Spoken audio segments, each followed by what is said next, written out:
Good morning. 10 के दमदार trades में आपका स्वागत है। गावा सर और प्रशांत सावंत पिछले शो से हमारे साथ बने हुए हैं। एसपीएस सिक्योरिटीज़ के सुदीप शाह और शेर खान के जतिन गेड़िया भी जुड़ेंगे अपनी टॉप ट्रेड्स के साथ। और बिग मार्केट वॉइसेस में आज कंप्लीट सर्कल के managing partner and CEO Gurmeet Chadha से करेंगे एक खास बातचीत। लेकिन पहले मार्केट की बात करते हैं। आज मार्केट में दिन है मिड कैप्स का। निफ्टी थोड़ा सा अनसर्टेन है, हालांकि बैंक निफ्टी चलना शुरू हुआ है। वो बैंक निफ्टी लेकर आई है और एचडीएफसी बैंक लेकर आई है। यहाँ पर अच्छा मोमेंटम आया। एक बार 178 पॉइंट बैंक निफ्टी ऊपर फिर से तेज़ी की तैयारी कर रहा है। एचडीएफसी बैंक ने थोड़ा रिलीफ रैली दिखाई, ये अच्छी चीज़ है। लेकिन उसके अलावा आज दिन है ब्रॉडर मार्केट का। Mid cap shares, mid cap index देखिए क्या शानदार तेज़ी के साथ स्क्रीन पर। आज का टॉप गेनर वोडाफोन आइडिया, वो फंड रेजिंग की वो बोर्ड मीट के चलते 7% ऊपर। उसके देखा देखिए इंडस टावर 4% ऊपर, फिर Indian Hotels, Zee Entertainment, IRCTC, LTTS, BEL, Oracle Financial, ये सभी स्टॉक्स हमने डिस्कस करें हैं या तो ट्रेड्स ली गई हैं इनके ऊपर। एस्ट्रल, परसिस्टेंट, सभी के सभी, पॉलीकैब, बंधन बैंक, सारे स्टॉक्स आज डिस्कस हुए हैं। और लोअर साइड पर एचपीसीएल 2% नीचे और एशियन पेंट्स 1.5% नीचे इस समय आपको काम करता हुआ दिखाई देगा। वीरू जी, तो ये अब तक की बाजार की अगर आप देखिए थीम थी, रीडिंग थी। आइए कॉल्स लेते हैं। प्रशांत सावंत, प्रकाश काबा, सुदीप शाह और जतिन गेड़िया हमारे साथ स्क्रीन पे हैं। Sudeep, good morning. आपके दो ट्रेड्स इस वक्त के। जी मेरा पहला ट्रेड है राइट्स। हमने देखा है आज रेलवेज में थोड़ा मोमेंटम बन रहा है और राइट्स में पिछले कुछ दिनों का जो एक कंसोलिडेशन देख रहे थे हम, थोड़ा नेगेटिव कंसोलिडेशन, वहां से स्टॉक ने बहुत अच्छा रिकवरी दिखाया और 10 दिन का जो एक्सपोनेंशियल मूविंग एवरेज है उसके ऊपर आज सपोर्ट लेके वापस से बढ़ रहा है। तो मुझे लग रहा है राइट्स में एक शॉर्ट टर्म बाई कर सकते हैं 758 के स्टॉप लॉस से 790 के टारगेट के लिए। मेरा दूसरा पिक है बीईएल। जो डिफेंस में हमने देखा है कि जो ये सबसे वापस से मोमेंटम बन रहा है, और बीईएल में आज हम देख रहे हैं कि जो प्रीवियस इसका जो एक स्विंग हाई था 23 जनवरी का 195 का, अब स्टॉक उसके ऊपर ब्रेकआउट देके सस्टेन भी कर रहा है। तो मुझे लग रहा है पोजिशनली एक अच्छा मूव यहाँ पे हम देख पाएंगे आने वाले कुछ सेशन में। सारे टाइम फ्रेम पे चार्ट तो बढ़िया ही है, स्ट्रक्चर बढ़िया है। तो मुझे लग रहा है यहाँ से बीईएल को बाई किया जा सकता है 196 के स्टॉप लॉस से 208 और 212 के टारगेट्स के लिए। ओके, इस बीच याद रखिएगा जियो फाइनेंशियल सर्विसेज का जो मार्केट कैप है वो 2 लाख करोड़ के पार पहुंच गया, 2 ट्रिलियन के ऊपर। और मीनवाइल रिलायंस इटसेल्फ अगर आप देखें ऑल टाइम हाई पे है। और मैं इसलिए कह रहा हूँ फ्रॉम इंडेक्स पर्सपेक्टिव, जो निफ्टी को रिक्वायर्ड थ्रस्ट की ज़रूरत थी वो आखिरी के 1 घंटे में कल रिलायंस ने दिया था। आईटीसी की शॉर्ट कवरिंग दिया था और अगेन एक बार फिर से रिलायंस टी हाई पर। चलते हैं जतिन जी के पास। जतिन जी, आपका पहला एक टेक चाहूँगा मैं रिलायंस पे और उसके बाद आपके 2 ट्रेड्स और। Reliance at all time high. हाँ, देखिए रिलायंस में अगर जो हम बात करें तो 2 वीक का एक कंसोलिडेशन ऊपर की तरफ ब्रेक हो रहा है। मेरे को लगता है ब्रेकआउट जो आज के ट्रेडिंग सेशन में आया है वो पॉजिटिव मोमेंटम जरूर कंटिन्यू रखेगा। इनिशियली जो हम लेवल देख रहे हैं वो अराउंड 3100 के आसपास देख रहे हैं। तो जो कंसोलिडेशन का रेंज था वो मेरे को लगता है वो ब्रेकआउट को ऐड कर देंगे तो इजीली 3100 3150 तक ये स्टॉक को लेके जा सकता है। इसके लिए ब्रेकआउट है आज के ट्रेडिंग सेशन में, लॉन्ग साइड की तरफ ही ट्रेड लेना चाहिए। 3150 टारगेट रहेगा और हम स्टॉप लॉस इसमें 2940 का लगा के लॉन्ग साइड की तरफ ट्रेड लेना चाहिए।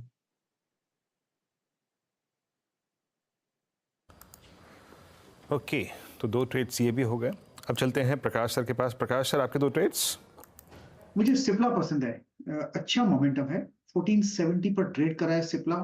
1460 का स्टॉप लगाना चाहिए 10 रुपए का। ऑन द अपसाइड जो टारगेट है 1490 के नजर आते हैं। आज अपमूव मिला है लेकिन ये अपमूव कायम है। आते दिनों में भी अपमूव देखेंगे सिप्ला में।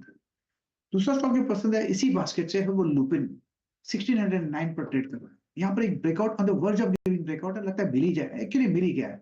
टॉप होना चाहिए 1600 का, 9 रुपए का बस। ऑन द अपसाइड जो टारगेट है 1630 के नजर आते हैं। Lupin, yes.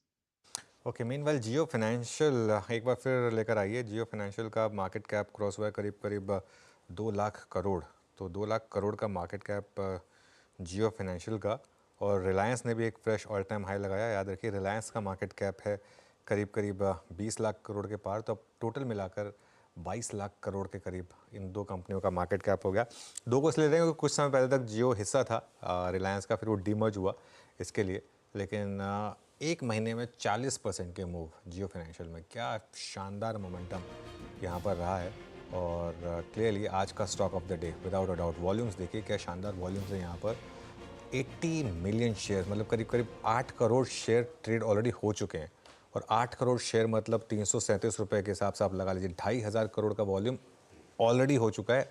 अभी तो 1 घंटा नहीं हुआ है यहाँ पर और 2,500 करोड़ के वॉल्यूम हो चुके हैं। मेरे ख्याल से आज शायद डे एंड तक इसका हाईएस्ट एवर वॉल्यूम पॉसिबल है। जिस तरीके से ये आज ये स्टॉक मोमेंटम दिखा रहा है और 40%, थोड़ा लंबा चार्ट लेकर आइए इसका। शुरू में नहीं चला था स्टॉक ऑब्वियसली, लेकिन उसके बाद आई थिंक पहले 2-3 महीने इसने तंग किया, उसके बाद लेकिन चलना शुरू हुआ तो उसके बाद रुका नहीं। ये अभी चार्ट है, हाँ ये देखिए, ये चार्ट देखिए आप इसका स्क्रीन पर, काफ़ी टाइम तक नहीं चला, फ्लैट रहा और उसके बाद एक वन वे मूव यहाँ पर। इस समय 12% का मोमेंटम इस समय जियो फाइनेंशियल में। सुबह सुबह इसको हमने स्पॉट किया था और इस पर चैनल पर ध्यान रखिए कई बार ट्रेड्स ली जा चुकी हैं। आई थिंक प्रशांत जी की ट्रेड्स रह गई हैं। प्रशांत जी आपकी ट्रेड्स इस समय के? और अनुज जी, दो स्टॉक मेरे रडार पे है। उसमें फर्स्ट है ग्रैन्यूल्स। यहाँ मुझे लग रहा है एक अच्छे ब्रेकआउट की कगार पे ऑलमोस्ट खड़ा है और ब्रेकआउट एक्सपेक्ट कर रहा हूं मैं। सो स्टॉप लॉस रखेंगे 450, स्पॉट 450, टारगेट रखेंगे 485 से 490, 490 का। और नेक्स्ट पिक मेरा होगा ओबरॉय रियल्टी। यहाँ पे एक बहुत अच्छा रेंज ब्रेकआउट कल हुआ था, आज इसको फॉलो थ्रू मिल रहा है, तो बिल्कुल स्टॉप लॉस रखेंगे 1360, 1360 पे, और टारगेट स्ट्रेट 1500 का रखेंगे, 1500। यहाँ पे एक गैप है, मुझे लग रहा है इस गैप के हाई तक कंफर्टेबली ये स्टॉक जा सकता है। एक गैप है। अच्छा, बीएल किसके साथ डिस्कस किया था हमने? एक बार जरा बीएल को रिविजिट करते हैं। हाँ, बैरी जी से डिस्कस किया था। खैर अब तो वो है नहीं शो में, लेकिन वो अच्छी ट्रेड रही, अच्छा मोमेंटम वहाँ पर। और डॉक्टर रेड्डीज और सिप्ला यहाँ पर मोमेंटम अच्छे आए। ओवरऑल टाइटन, एक बार टाइटन लेकर आइए। टाइटन हमने शायद अब तक डिस्कस नहीं करा। टाइटन में फ्रेश मूव करीब करीब 2% ऊपर यहाँ पर। और ये स्टॉक अभी भी दूर है अपने 52 वीक हाई से। मेरे ख्याल से इसका 52 वीक हाई लो वाली प्लेट दिखाइएगा जरा एक बार। आई थिंक अब तक लगा नहीं है इसमें शायद 52 वीक हाई जो इसने पिछले महीने लगाया था। मेरे ख्याल से 3800 के करीब था इसका 52 वीक हाई। एक बार अगर वो प्लेट आ जाएगी तो दिखाई दे जाएगा। हाँ, 3886 था, 30 जनवरी को लगा था वो 3886। उसके बाद थोड़ी सी करेक्शन आई थी, अब 3721 पर ये इस समय। गाबा सर, लग रहा है कोई मोमेंटम आ रहा है टाइटन में? टाइटन तो बहुत अच्छा स्टॉक है, इनफैक्ट मोमेंटम तो है, बेस बना है करीब 4 दिनों से और आज एक अपमूव मिला है, तो 3719 पर ट्रेड कर रहा है। इसका नेक्स्ट लॉजिकल टेक्निकल टारगेट होना चाहिए 3800, वहां तक जाना चाहिए। स्टॉप होगा 3700 का, राउंड फिगर है, उसके नीचे बस। तो मेरे ख्याल से अपमूव मिलना चाहिए टाइटन में। जी हाँ, और ये बीएल के साथ साथ आप एक बार लेके आइए एचएल, जहां स्विंग्स जनरेट हो रहे हैं, जहां स्टॉक्स अपनी ट्रेजेक्टरी छोड़ के चलने को तैयार हैं। देखिए बीएल की स्पॉटिंग हुई थी 199 रुपये 20-30 पैसे के आसपास। सुदीप, आपको लग रहा है एचएल भी इस वक्त ओवरशूट करने को तैयार है, पिछले 3 दिन के स्विंग के हाई को काटता हुआ इस वक्त? जी वीरू जी, बिल्कुल, बिकॉज आप देखिए बीएल के साथ साथ एचएल ने भी एक अच्छी चाल दिखाई है और स्टॉक अपने 10 और 20 डेमा के ऊपर अब सस्टेन करे। मुझे लग रहा है यहाँ पे जो पिछले 3 दिन का जो हाई निकाला है, और साथ ही साथ अगर हम देखें तो ये जो मेरे हिसाब से फरवरी के पहले जो जनवरी में काफी बार स्टॉक ने ये 3020 3030 मार्क पे रेजिस्टेंस लिया था, तो आज ये जो क्रूशियल प्राइस पॉइंट है उसके ऊपर अब वापस से निकलने की कोशिश कर रहे हैं। मुझे लग रहा है यहाँ पे भी एक बढ़िया मोमेंटम बन सकता है जब तक स्टॉक 2980 के ऊपर सस्टेन कर रहा है। मुझे लग रहा है यहाँ पे 3150 3200 के भी लेवल आने वाले कुछ 2-3 सेशंस में आ सकते हैं। बहुत फास्ट मूव होगा क्योंकि ये पूरा जो डिफेंस पैक है ये काफी दिनों से चला नहीं है, स्पेशली एचएल। मुझे लग रहा है यहाँ पे मोमेंटम कैचअप आएगा। जी हाँ, बात करते करते मोमेंटम आ गया एचएल में। और मैं आपको बताऊँ, कल हमने जो 2-3 कॉल पकड़ी थी उसमें था ओबराय, ऑप्शन डबल हो गया था, M&M का डबल हो गया था। मैं एक ऑप्शन रखता हूँ आपकी स्क्रीन पे, एक बार लेके आइएगा आप ग्रेनुअल्स की 470 की कॉल। अभी अनुज ने इसकी स्पॉटिंग की थी करीब 20-25 मिनट पहले फार्मा की। ग्रेनुअल्स प्रिपेयर कर रहा है अब इस अपने आप को फ्लैग के ब्रेकआउट के लिए। और प्रशांत 470 की कॉल रखिएगा स्क्रीन पे एक बार प्लीज़। हमने इसका पिछला मूव भी पकड़ा था एट 447, उसके बाद 471 का हाई लगा। डॉक्टर साहब रख दीजिए प्लीज़ कॉल एक बार।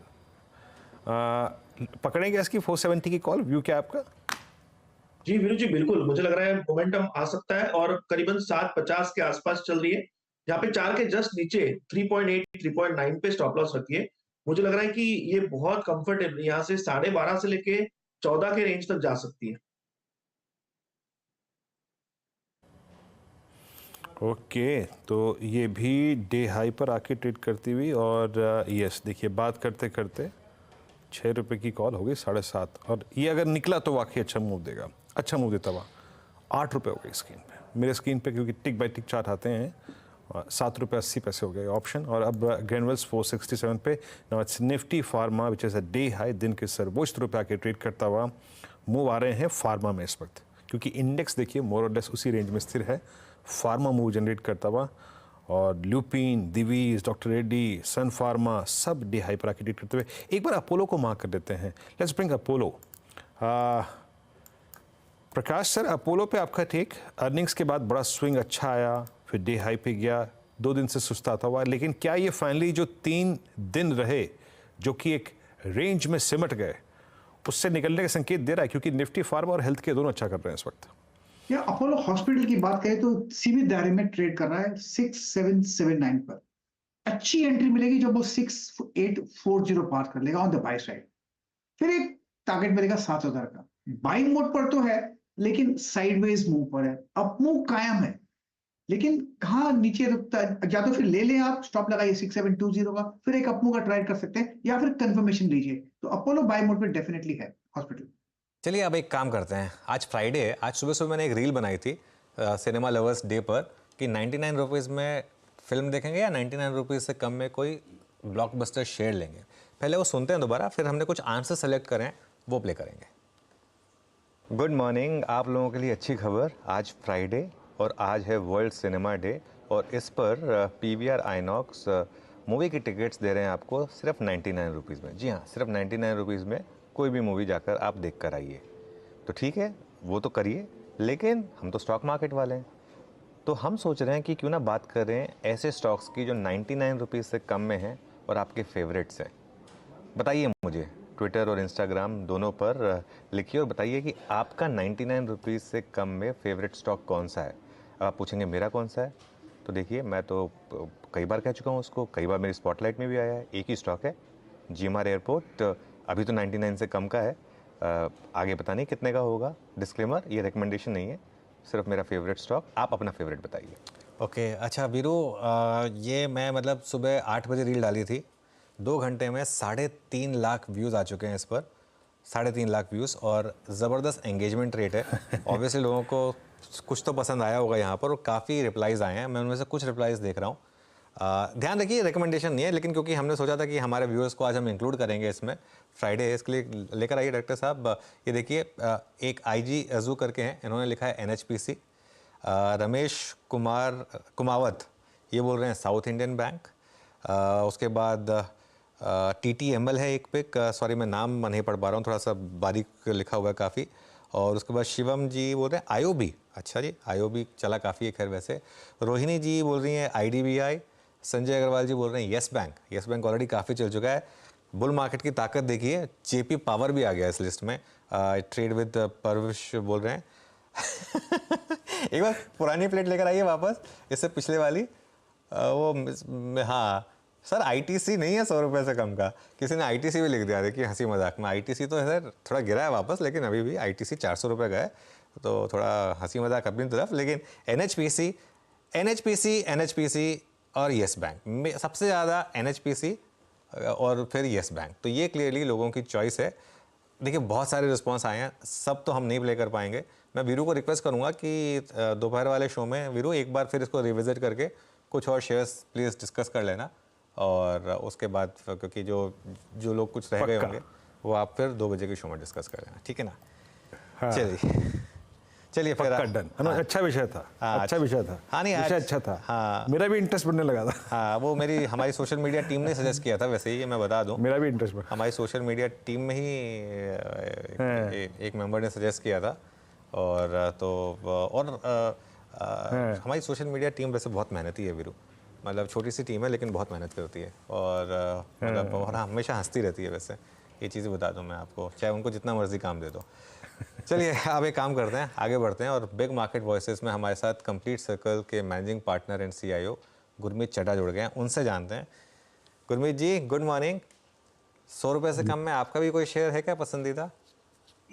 अनुज, हम इस तरीके से नहीं देखते, बट एक शेयर हमें पसंद है, वो उत्कर्ष स्मॉल फाइनेंस बैंक है। हम्म। ये इसलिए पसंद है कि जो यूपी और बिहार को थोड़ा सा क्रेडिट पेनिट्रेशन कम है, थोड़ा अनटचेबल समझा जाता था माइक्रो बैंकिंग में। ये हेडक्वार्टर्ड है वाराणसी में, 45% ब्रांचेस वहीं हैं, 70% लोन बुक वहीं पे है। और CD रेशियो उन्होंने अच्छा गाइड किया है, 90-93% का। माइक्रो बैंकिंग का शेयर वो धीरे धीरे 50% पे लाएंगे और अच्छी ग्रोथ है। मुझे लगता है ये यूपी का जो टर्न अराउंड हो रहा है, जो हम ग्राउंड लेवल पे देख रहे हैं, इंफ्रास्ट्रक्चर में, शेयर मार्केट पार्टिसिपेशन में, फाइनेंशियल इंक्लूजन में, उसमें अच्छा पार्टिसिपेट कर सकता है। तो ये और क्रेडिट एक्सेस ग्रामीण हमें अच्छा लगता है इस स्पेस में, जिसे हम माइक्रो फाइनेंस और माइक्रो बैंकिंग बोलते हैं। ओके, चलिए, वैसे खैर गुरमीत ने कहा हम ऐसे नहीं देखते, लेकिन बाई चांस ये 100 से कम का है तो उत्कर्ष स्मॉल फाइनेंशियल बैंक ये हो गई गुरमीत की पहली पिक। गुरमीत, दूसरा स्टॉक जो मैं आपसे डिस्कस करना चाहता हूँ, आपके पोर्टफोलियो का एक बड़ा हिस्सा, एक बहुत बड़ा स्केयर दिया उसने, पॉलीकैब। 5500 से गिर के 3800 तक आया, अब 3800 से वापस 4800।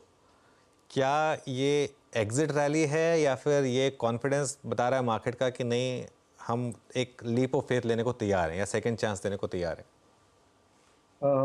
जी, बाजार में भाव काफी कुछ बताता है अनुज। कि पहला रिएक्शन, हमारी चर्चा हुई थी इमीडिएटली जब वो टैक्स का न्यूज आया था, कि कभी भी हमने देखा है, चाहे हीरो हो, चाहे श्री सीमेंट हो, चाहे मैनकाइंड फार्मा का रेट पड़ा था आईपीओ के बाद, जब भी कोई ऐसा न्यूज आता है तो पैनिक में रिएक्शन नहीं देना चाहिए। और ये बात मैंने तब भी बोली थी, मार्केट को सेटल हो देना चाहिए, क्योंकि इवेंचुअली कंपनी अच्छा कर रही है और ये इवेंट्स जो होते हैं टेम्पररी होते हैं। मैं बस देखना चाहूंगा, मुझे थोड़ा सा डिसअपॉइंटमेंट मैनेजमेंट से था उनकी कम्युनिकेशन को लेके, कि कुछ दिन तक उनका जो आईआर था, उन्होंने ज़्यादा क्लैरिटी नहीं दी। मुझे लगता है मार्केट कहीं न कहीं एंटिसिपेट कर रहा है कि इसका फाइनेंशियल इम्पैक्ट ज़्यादा नहीं होगा और 1 क्वार्टर या 2 क्वार्टर अर्निंग्स जितना होगा, इसलिए रिएक्शन देखने को मिल रहा है। हमारे पोर्टफोलियो में अभी भी हम 3-4% एक्सपोज़र बनाए हुए हैं, हमारे लिए काफ़ी बड़ा वेल्थ क्रिएटर रहा है। बट मैं और ऐड जब करूँगा जब मुझे एग्ज़ैक्ट क्लैरिटी आएगी गवर्नेंस को लेके, अकाउंटिंग स्टैंडर्ड्स को लेके, तो उसकी मैं क्लैरिटी का थोड़ा वेट करूँगा और आउटकम का वेट करूँगा। पर जो पोज़ीशन है वो हम होल्ड करेंगे। Okay, Gurmeet, good morning. Virendra बोल रेडी स्टूडियो से। एफएमसीजी में जो इस अर्निंग सीजन में या फिर पिछले कुछ सेशंस में हमने जो डैमेज देखा था, प्राइस डैमेज, मैं अलग अलग स्पेस के, आई मीन टाइटन का इस बार अगर आप देखें प्राइस डैमेज हुआ, इस बार HUL में प्राइस डैमेज हुआ, इस बार एशियन पेंट्स में प्राइस डैमेज हुआ। इस प्राइस डैमेज में आप लोगों ने क्या क्या ऐड किया इस स्पेस में एफएमसीजी में? सब जगह प्राइस डैमेज नहीं हुआ है। आप देखिए, टाटा कंज्यूमर ने बहुत अच्छा किया है, कंटिन्यू टू ग्रो करता है। टी और कॉफी बिजनेस तो अच्छा कर ही रहा है। जो फूड बिजनेस है, जिसको लेके मैं बहुत ही बुलिश हूँ, टाटा संपन्न, वो अच्छा कर रहा है। रेडी टू ईट फूड में आ रहे हैं, ड्राई फ्रूट्स में आ रहे हैं। आप देखिए, गोदरेज कंज्यूमर ने जब से लीडरशिप चेंज आया है, वो थोड़ा डाइवर्सिफिकेशन कर रहे हैं। वो अपना जो उनका मॉस्किटो रेपेलेंट और इंसेक्टिसाइड पोर्टफोलियो से बाकी कैटेगरीज में, वहाँ पे परफॉर्मेंस इतना बुरा नहीं है। तो मैं सारी कैटेगरी को क्लब नहीं करूंगा। एक मुझे शेयर जो अच्छा लगता है, वो कंप्लीटली एफएमसीजी नहीं बोल सकते हैं, वो आईटीसी है। मुझे लगता है काफी अच्छा करेक्शन आया है। होटल बिजनेस का डीमर्जर हो रहा है। अगर आप देखिए, अब इंडियन होटल्स का मार्केट कैप 80,000 करोड़ क्रॉस कर गया और इंडियन होटल्स के करीबन 20-22 हजार के आसपास रूम कीज हैं। आईटीसी के पास लगभग 11,000 रूम कीज हैं।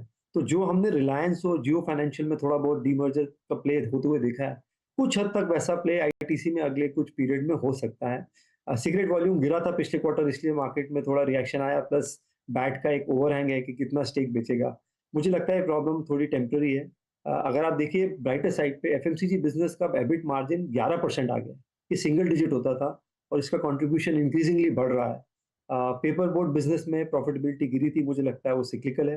होटल बिजनेस अच्छा कर रहा है, तो मुझे लगता है एक डीमर्जर आगे जाके कहीं ना कहीं एफएमसीजी बिजनेस का भी होगा और वैल्यूएशन बहुत रीजनेबल है। तो हमने आईटीसी में एक्सपोजर थोड़ा सा ऐड किया है। टाटा कंज्यूमर हम अभी भी होल्ड कर रहे हैं। एचयूएल पे हमारी निगाह है, पर मैं थोड़ा सा रूरल रिकवरी देखना चाहूंगा, क्योंकि एचयूएल में हम एक पैटर्न आता है 3-4 साल का अंडर परफॉर्मेंस और फिर थोड़ा सा ब्रेकआउट देता है। तो थोड़ा टाइम करेक्शन जो है वो अच्छा है। अगर थोड़ा सा रूरल इकोनॉमी रिकवरी आती है इलेक्शन के आसपास, या थोड़ा बहुत फार्म इनकम सपोर्ट से लेके, तो देखा जा सकता है। पाजी, ये डीलर को बोल के आए थे कि काके HDFC बैंक ऐड कर लियो आज? HDFC बैंक चलता हुआ आप लोगों ने क्या व्यू बनाया इस वक्त? क्या आई थिंक थोड़ा थोड़ा फ्रस्ट्रेटिंग है विनय जी, मतलब आप देखिए अभी जियो फाइनेंशियल है, अंडरलाइंग बिजनेस बन रहा है, इंक्यूबेट हो रहा है, और मार्केट का रिएक्शन है, तो स्टॉक मार्केट को आपको रिस्पेक्ट करना पड़ेगा, कुछ चीज़ों का उनका कंसर्न। मुझे लगता है एनालिस्ट मीट के बाद एक चीज़ जो थोड़ी सी मुझे अच्छी लगी है कि उन्होंने जो तीनों प्रॉब्लम्स हैं, लिक्विडिटी को लेके, क्रेडिट डिपॉजिट रेशियो को लेके, ग्रोथ को लेके, कुछ हद तक उन्होंने एड्रेस करे। मुझे हालांकि लगा कि ग्रोथ गाइडेंस थोड़ा और अच्छा दे सकते थे 2-3 साल का, स्पेशली जो क्रॉस सेल अपॉर्चुनिटी है मर्जर की, वो उतना अच्छे से नहीं दिया है। पर ठीक है, थोड़ा कंसोलिडेशन कर रहा है। एंड ऑफ द डे आप देखिए 16-17 हज़ार करोड़ पैट बनाता है, और इस समय अगर आप देखिए प्री मर्जर एचडीएफसी का मार्केट कैप शायद 10.5 लाख करोड़ था। मर्जर के बाद शायद 11 साढ़े 11 लाख करोड़ है। तो आपको एचडीएफसी लिमिटेड जो है 1 लाख करोड़ में उसमें ऐड हो गया है। सब्सिडीज की जो है वो उसमें आपको वैल्यू अलग से मिल रही है। मुझे लगता है 200-300 रुपए तो सिर्फ सब्सिडी की वैल्यू होनी चाहिए। एचडीबी का आगे आईपीओ है, एचडीएफसी सिक्योरिटीज में कुछ वैल्यू अनलॉकिंग होनी चाहिए। तो इस लेवल से मुझे लगता है रिलेटिवली बाकी बैंकिंग स्टॉक्स को आउट परफॉर्म करना चाहिए, एचडीएफसी को भी और कोटक को भी। कोटक का थोड़ा बेस कम है, आई थिंक वहां पे शायद टर्न अराउंड थोड़ा और फास्ट हो सकता है।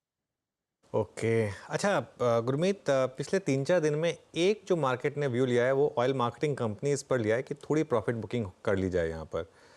आपके हिसाब से ऐसा क्यों हो रहा है और क्या व्यू होगा यहाँ पर? अनुज, शुरू से सेक्टर सिक्लिकल रहा है, हमने देखा है, चाहे बीपीसीएल हो, एचपीसीएल हो, बाकी कंपनीज हो, बहुत फास्ट मूवमेंट आते हैं, और थोड़ा फ्यूल प्राइसिंग को लेके भी कंफ्यूजन रहता है, विंडफॉल टैक्स को लेके एक ओवरहैंग रहता है, तो इस पोर्टफोलियो को आपको टैक्टिकली रखना पड़ेगा। बट मुझे लगता है जो दूसरा साइड है, जैसे गैस का पूरा वैल्यू चेन है, एनर्जी का पूरा वैल्यू चेन है, वहां पे हम स्ट्रक्चरल कॉल ले सकते हैं। आप देखिए एनटीपीसी, अगर आप देखिए वैल्यूएशन कंफर्ट है, करीबन करीबन 12 से 14 गीगावाट के उनके थर्मल प्लांट्स का वर्क इन प्रोग्रेस है। रिन्यूएबल बिजनेस का क्लियर गाइडलाइन है, 2030 में उसको डीमर्जर करना है। डिविडेंड यील्ड अच्छी है। पावर ग्रिड आप देखिए, लगभग लगभग 2-2.5 लाख करोड़ की ऑर्डर पाइपलाइन है अगले 5 साल में, ट्रांसमिशन लाइंस को लेते हुए। तो मुझे लगता है कि यहाँ पे अपॉर्चुनिटी जो है, स्पेशली जो एनर्जी साइड है, ये बहुत स्ट्रक्चर है। थोड़ा सा मुझे लगता है कैपिटल एलोकेशन पॉलिसी में भी बदलाव आया है, थोड़ा सा स्ट्रक्चरल चेंज है वहाँ पे, और मुझे लगता है वहाँ थोड़ा और री रेटिंग हो सकता है। आप देखिए, मैंने आपसे चर्चा भी की थी, अरामको का मार्केट कैप $2 ट्रिलियन है, हमारा पूरा एनर्जी इंडेक्स जो है वो 1 या सवा ट्रिलियन डॉलर। तो एनर्जी इतना बड़ा थीम है, बहुत सारी कंपनीज मुझे लगता है $100-200 बिलियन क्लब में आएंगी रिलायंस को छोड़ के। ओके क्योंकि आपने रिलायंस की बात की है, आज के स्टॉक्स ऑफ द डे में रिलायंस खुद है और जियो फाइनेंशियल सर्विसेज। क्या हो रहा है आपके हिसाब से यहाँ पर, खासतौर से जियो फाइनेंस में? तो 2 ट्रिगर थे अनुज। एक, जब उन्होंने रिजल्ट में 3 चीजें बताई, एक उनका सैंडबॉक्स रेडी है, कंज्यूमर ड्यूरेबल और पर्सनल लोन का। उन्होंने होम लोन और लैब की बात करी, जियो एग्रीगेट सर्विसेज की बात करी जिसमें वो बाकी चीजें करेंगे। और एक ये पेटीएम रिलेटेड, जो जब से नेगेटिव न्यूज आई है पेटीएम को लेके, मुझे लगता है जियो में थोड़ा सा मूवमेंट आया, कहीं ना कहीं शायद मार्केट को लगता है कि ये करेगा, बट स्पेकुलेटिव है, इस पे कमेंट करना बहुत मुश्किल है। बट प्राइस एक्शन आपको बता रहा है कि कुछ और न्यूज है, आइदर वो नया एक कोई बिजनेस इंक्यूबेशन को लेके है, या कोई बड़ी एंटिटी है, या कोई सीईओ है जो ज्वाइन करने वाला है किसी बिजनेस में।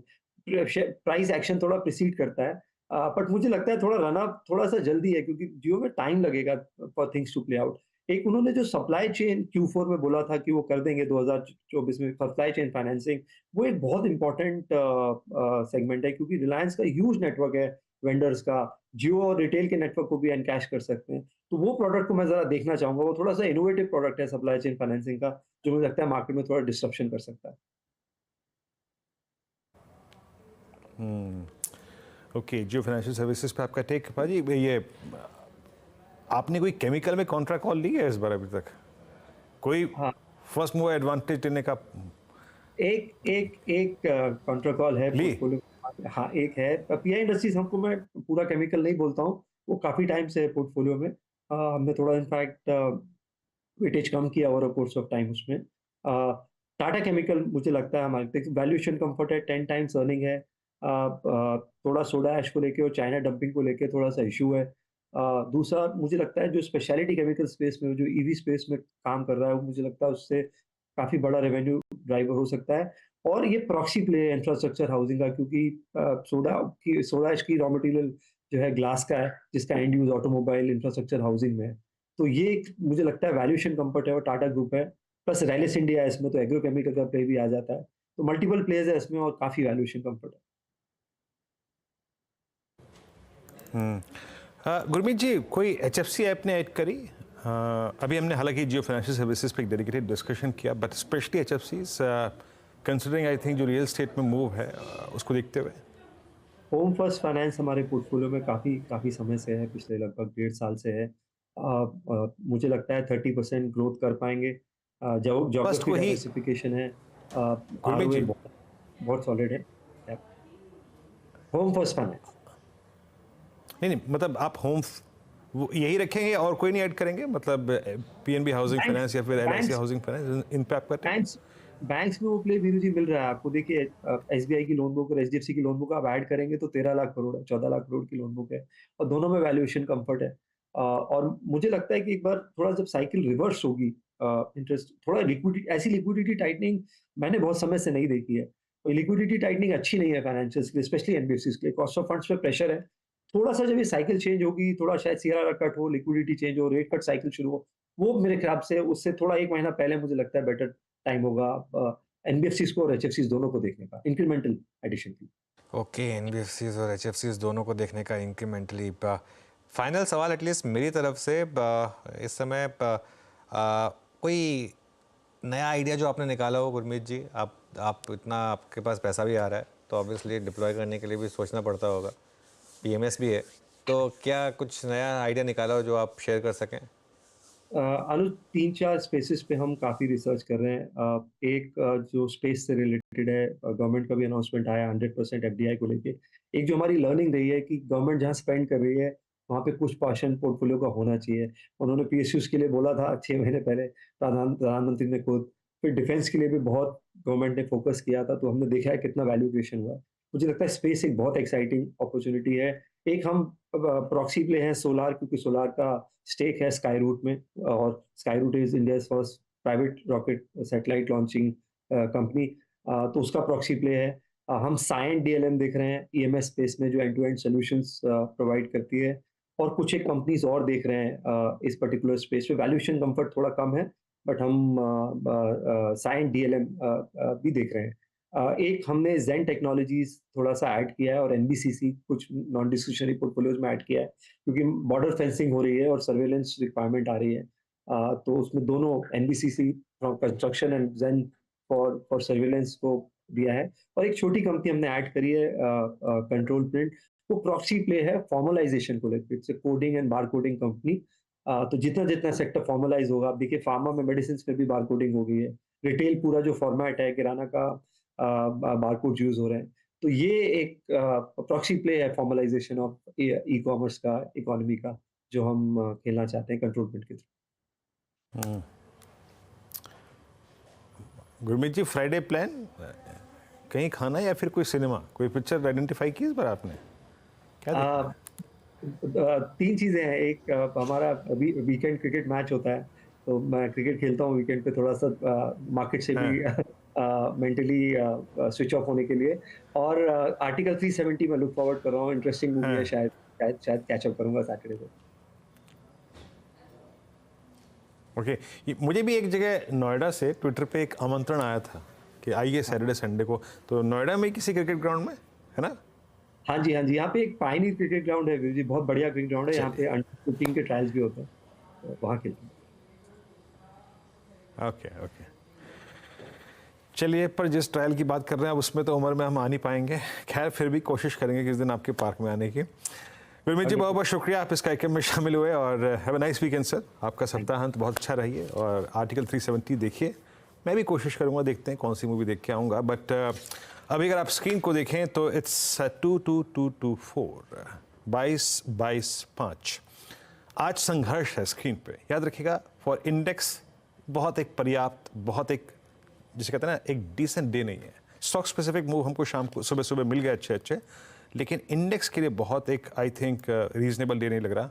थोड़ी सी profit booking at higher levels, और एक typical Friday tired, I think, index trader नजर आ रहा है स्क्रीन पे मुझे।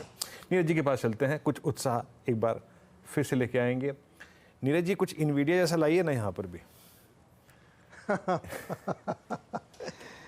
कोशिश कर रहे हैं हम लोग। अगर आप ध्यान से स्क्रीन देखेंगे तो आपको कुछ मिलेगा। एनवीडिया जैसा ही कुछ हो सकता है। मतलब उतना बड़ा साइज नहीं, लेकिन 15-17% तो कोई स्टॉक आपको चलता हुआ दिखेगा। तो हम लोग कोशिश करेंगे, लेकिन हाँ मार्केट में ज़बरदस्त मोमेंटम है। मिड कैप में आज फिर से एक बार अच्छी रैली देखने को मिल रही है। क्या कोई खास लेवल?